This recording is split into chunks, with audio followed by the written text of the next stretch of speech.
By a grand jury in New York after an investigation into alleged hush money payments made by his former lawyer to an adult film star.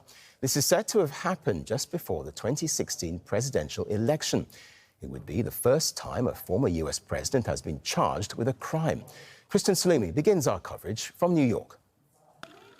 Adult film star Stormy Daniels and her alleged sexual encounter with Donald Trump is at the center of the criminal case against the former president. After she threatened to go public about the affair in the final days of Trump's 2016 presidential campaign, Trump's then fixer, Michael Cohen, paid her $130,000 to keep quiet. Cohen, who testified before the grand jury, has said he made the payment at Trump's direction, and in 2018 pleaded guilty to violating campaign finance laws, for which he served time in prison. It's not revenge, right? What this is about accountability. I don't want to see anyone, including Donald Trump, indicted, prosecuted, convicted, incarcerated, simply because I fundamentally disagree with them. This is all about accountability. He needs to be held accountable for his dirty deeds. The former president has always denied the affair. He also initially denied any knowledge of the payment, but now says it took place as a legitimate legal expense. Did you know about the $130,000 payment to Stormy Daniels? Under New York law, it is the falsification of business records, not the payment itself, that would be Trump's crime, a misdemeanor.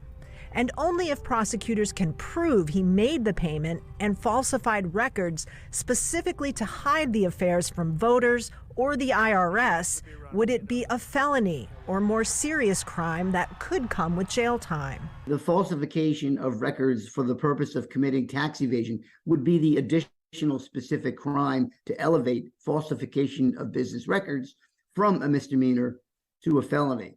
So he needs something like that.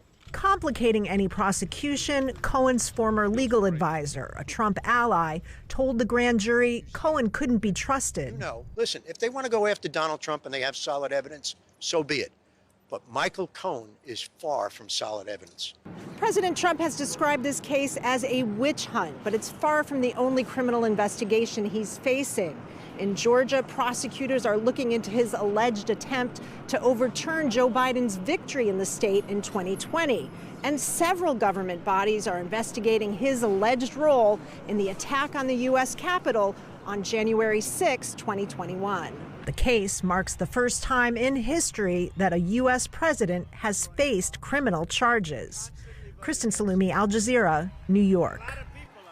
Well, Donald Trump has himself reacted. In a statement, he called the indictment political persecution and election interference at the highest level in history. He blamed it on what he called radical left Democrats engaged in a witch hunt to destroy the Make America Great Again movement. And he said this witch hunt will backfire massively on Joe Biden. Well, Mike Hanna joins us live now from Washington, D.C. So, Mike, fast-moving developments with this. What's the very latest you can tell us? Yes, indeed. Well, you mentioned the piece on his social media page that Donald Trump has just written. Among those many sentences as well, he said that this is an attack on our country, the likes of which has never been seen before. It's likewise an ongoing attack on our free and fair elections. Now, to put this into a context, yesterday, 24 hours ago, on exactly the same social media page, Donald Trump wrote, "I have gained such respect for this grand jury and perhaps even the grand jury system as a whole." So 24 hours is a long time because the grand jury has now indicted Donald Trump, despite the fact that he had gained such respect for it. What happens next?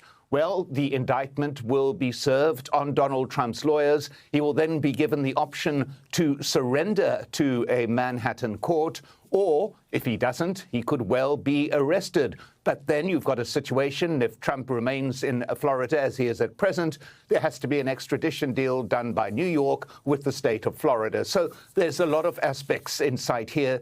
Trump's lawyers have indicated that he may surrender. He may appear in that Manhattan court. What will then happen is that he will be fingerprinted, he will be processed, his photo will be taken, and then the formal charges will be laid. And it's probably only at that point that we will know exactly what these charges are. At the moment, all we know from many media reports and from Trump's lawyers themselves is that the grand jury has agreed on an indictment. The content of this indictment, the nature of the charges, not known at present. And Mike, where does this leave Trump then in terms of the, running for president? Well, it's a major issue. There's two sides to look at it. Donald Trump himself appears to relish the possibility of fighting a campaign with these charges hanging over his head. We've already seen in recent days him attempting to get his supporters out onto the street, as he put it, because of these pending charges, announcing prematurely that the indictment had been issued, even though it had not at that particular point in time. But then, of course, his detractors would argue that this just points to his failures as a person and that he would not get the vote should he stand in that ongoing 24 election. I must add as well that should he be convicted or even put into prison, that does not prevent him from running for the presidency. This is a particular quirk in the United States. You can't vote if you're a felon or if you are in prison. However, you can run for president because the Constitution doesn't say anything about convicted felons not being able to run for president. In fact, there have been at least 2 occasions in the past where somebody in prison has attempted a presidential race. That is an extreme supposition. That's an extreme case, obviously. We don't know what the charges are. We don't know what a sentence would be should he be found guilty of those charges. Those are all factors that need to play out in the weeks and months ahead. Mike Hanna in Washington, D.C., thank you. Well, staying with this now, let's bring in Adolfo Franco. He's a lawyer and a Republican strategist. He joins us from Washington, D.C. Welcome to the programme. So, firstly, what do you make of the fact that this has actually happened? It's extraordinary, isn't it? It is extraordinary, but it's an extraordinarily sad day for the country overall, despite one's views one way or the other of Donald Trump. This is entering new territory for the United States, and it is, depending on your point of view, and I certainly have one, political persecution. And when you have that sense in America, it's a first. So it's extraordinary. I actually thought it might not happen, considering some of the late developments in terms of the grand jury deliberations of last week and Mr. Cohen's testimony and so forth. It seemed to have a pause, but it was otherwise. Donald Trump can still stand in the presidential election, as we've heard. Does that work for him or against him in the eyes of voters? Well, I think certainly we'll see how this plays out. We haven't seen the details of the indictment, but certainly in the short term, it has already paid dividends since President Trump announced a couple of weeks ago that he was on the verge of being indicted.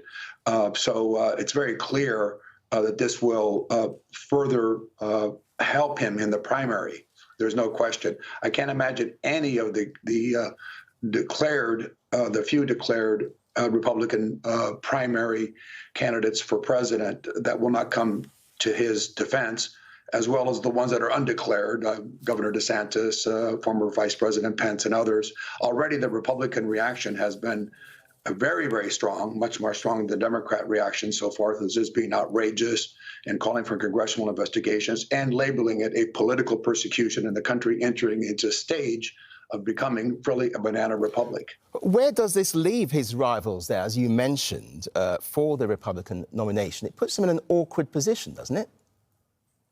It certainly does. It already was very difficult for any of the credible candidates or possible candidates for the Republican nomination in 2024 already had difficulties distinguishing themselves from President Trump. They have been approaching this gingerly, a little bit on the age issue and that type of thing. But they all support the Trump policies. So it was always already a difficult task. Now you have political martyrdom in many ways on the Republican side. I'm talking about Republican primary voters. So it becomes very, very difficult for them. They have to support and will support President Trump in this process, at least initially as it plays out. Longer term, we shall see if potential Republican candidates can start to say, although this is unfortunate, it will cost us in the general with independents, and try to persuade hardcore Trump supporters to switch allegiance only to win the general election. But that's very, very difficult to do. OK, now many Democrats and some Republicans might say, look, this reveals a poor character, lack of humility. You know, Trump is a loser. He lost the election. Why would you want him to be the candidate with all this extra baggage going on? Well, there are a couple of things going on in the country. First of all, and I think the opinion polls show it, when you have a president at 38 in one poll, 38% approval rating, and the vice president at 36% approval rating, and 64% of the American people saying that President Biden shouldn't run for re-election, you have a weak president. There's no question.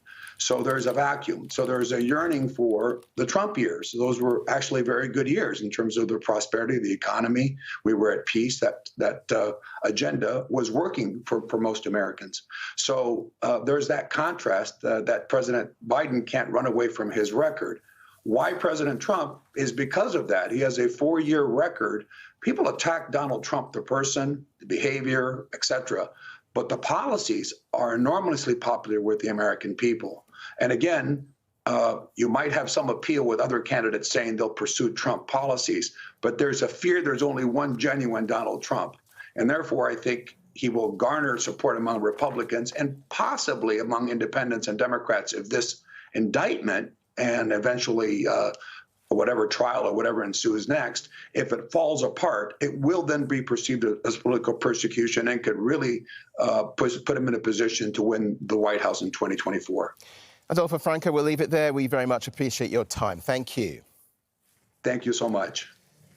Let's speak to Gabriel Elizondo, who's outside the Manhattan District Attorney's office in New York. So what's happening where you are now, then? Well, we're waiting. We're waiting to see if we're going to hear any statement from Alvin Bragg, the district attorney here in Manhattan, or if we will actually get to see that indictment that apparently was signed by the grand jury. Why haven't we seen it yet? And that's because it's under seal. And that's normal under grand jury procedures such as this. Whenever the grand jury issues an indictment, that indictment does not go out in a press release immediately. It does not immediately public information. It would entail District Attorney Alvin Bragg to ask a judge to unseal that and make it public. And as of now, that has not happened. So what are we waiting for now here outside the Manhattan DA's office is we're waiting for eventually Donald Trump to arrive here to potentially be arraigned. That is the next step. When could that happen?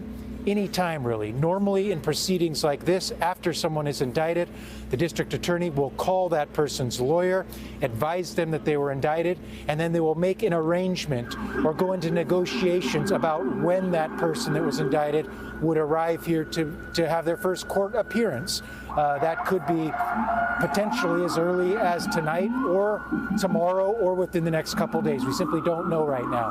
Why we don't know a lot of information is because this is very much a private matter. And when I mean private, I mean it is not public. This is not held in open court. This is a grand jury that is everything is done in secret.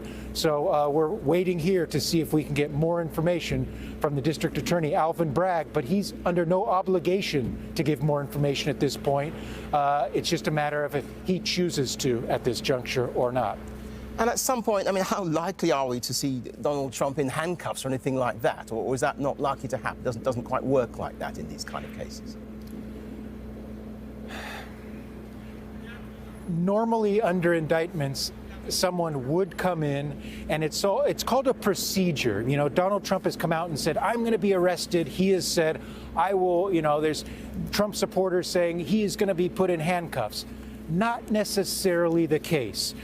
This is unprecedented, of course, but I can tell you normally in grand jury proceedings like this, when someone is indicted, assuming the person is willing to come to the courthouse, give their fingerprints, and do an arraignment, which Donald Trump and his lawyers said that he would be prepared to do, they would not necessarily be put in handcuffs. You know, unlikely we'll see him in handcuffs, But of course, these are very unprecedented times. But normally, in a grand jury indictment like this, white-collar situation, crime such as this, alleged crime such as this, you would not see Donald Trump in handcuffs. Nevertheless, Donald Trump is certainly a showman, and he wants to make this part of his campaign going forward because he has said he views this as political persecution. We know Donald Trump, of course, he is a showman. So there is certainly a lot of people commenting and speculating that he will want to arrive here at this courthouse to show that he is, in his words, being politically persecuted. And so we just have to simply wait and see. There is a huge security apparatus that is taking place right now in Lower Manhattan, where I'm at right now, between the Secret Service, the FBI, and the New York Police Department. There are helicopters buzzing up above, as you might be able to hear right now. They are preparing to make this as secure as a handover, if you will, as possible when Donald Trump potentially arrives here. Will he go through the front door? Will they drive him to an underground parking lot? Will they take him through a back door? Will Donald Trump demand to go out to the front steps of the DA's office and give a press conference? We just do not know right now, and that is the big uncertainty. I should say, the normal procedure here under grand jury indictments is the person, in this case Donald Trump, would arrive here at the DA's office, would go into the DA's office, would give fingerprints, take a mugshot, a photograph. After that procedure is done, the next step would be they walk down a hallway for their first court arraignment with a judge. They would be arraigned in front of a judge, be told of their rights and the grand jury indictment against them, and then they would be free to leave. That is the normal procedure, and that could happen as early as Friday, we think. But again, this is an arrangement. This is a negotiation between the district attorney's office, the judge, and Donald Trump's lawyers moving forward. But at some point, Donald Trump will have to be arraigned in front of a judge and or his lawyers. Gabriel, for now, thank you for that. Other news now. A court in Russia has ordered the detention of a U.S. journalist on espionage charges. Ivan Gershkovich works for the Wall Street Journal. He'll be held for 2 months in pre-trial detention. He told the court he was not guilty. The Wall Street Journal says it's worried for his safety. Gershkovich was initially detained in the city of Yekaterinburg and then brought to Moscow. The White House says all U.S. citizens in Russia should leave immediately. These espionage charges are ridiculous. The targeting of American citizens by Russian government is unacceptable. We condemn the detention of Mr. Gershkovich in the strongest terms. We also condemn the Russian government's continued targeting and repression of journalists. Rosalind Jordan has more from the State Department in Washington, D.C. on the U.S. government's action plan. Well, the first priority, according to the principal deputy spokesperson, Vedant Patel, is for the U.S. Embassy in Moscow to gain consular access to Mr. Gershkovich. This is something that is guaranteed by international treaty, but as we have seen in the recent case of the WNBA player Brittany Griner, it was very difficult for consular officials to get to see Ms. Griner while she was being held in prison for the better part of a year. It's also been very difficult for U.S. officials to meet with Paul Whelan, the former Marine who had been convicted of espionage and is being held for 16 years in a Russian prison. So that is the first priority. It is worth pointing out that Gershkovich was detained while he was on a reporting trip to Yekaterinburg, about 1,600 kilometers east of Moscow, and the consulate there was not informed that he had been detained until he turned up on Thursday. Now, it's also a question, and officials at the State Department and at the White House don't want to answer this question. Will Evan Gershkovich be considered wrongfully detained? That's an added layer of urgency to an American's case when that person is being held by a foreign government for whatever reason. And certainly being charged with espionage is perhaps a much more serious charge in terms of diplomatic relations than in the case of Brittany Griner being found with a small amount of hashish in her traveling luggage.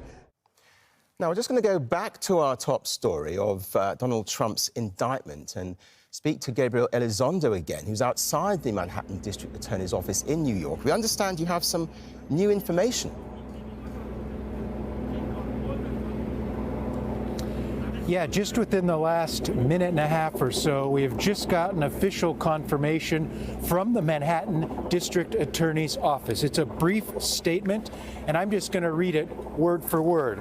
It says, "This evening, we contacted Mr. Trump's attorney to coordinate his surrender to the Manhattan DA's office for arraignment on a Supreme Court indictment, which remains under seal. Guidance will be provided when the arraignment date is selected."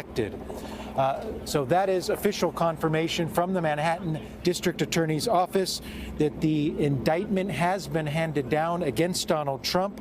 They have advised Mr. Trump's lawyers, and that the official indictment, as I mentioned just a few minutes ago to you, is under seal, which means it has not yet been made public, the official indictment.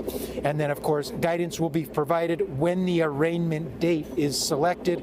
That would be the date when Donald Trump needs to appear here and be arraigned in front of a judge and also give fingerprints and a photo to the Manhattan District Attorney's office. So this statement, the first full confirmation from the Manhattan District Attorney's office that Donald J. Trump has been indicted by a Manhattan grand jury. Historic, because as we've been reporting, of course, this Donald Trump now becomes the first U.S. president in history to ever be indicted for criminal charges. Now, it's important to point out, and this cannot be said enough, an indictment is not, I repeat, is not necessarily a conviction. What an indictment is, it's a group of 23 grand jurors, these are regular citizens, that were presented evidence from the Manhattan DA and said that there is enough evidence that Donald Trump, in this case, should go to trial for his alleged crimes. That is an indictment. He will now, potentially now, the next step is go to trial, and that is where a jury will decide if he's guilty or not guilty. Gabriel Elizondo with that breaking update. Thank you.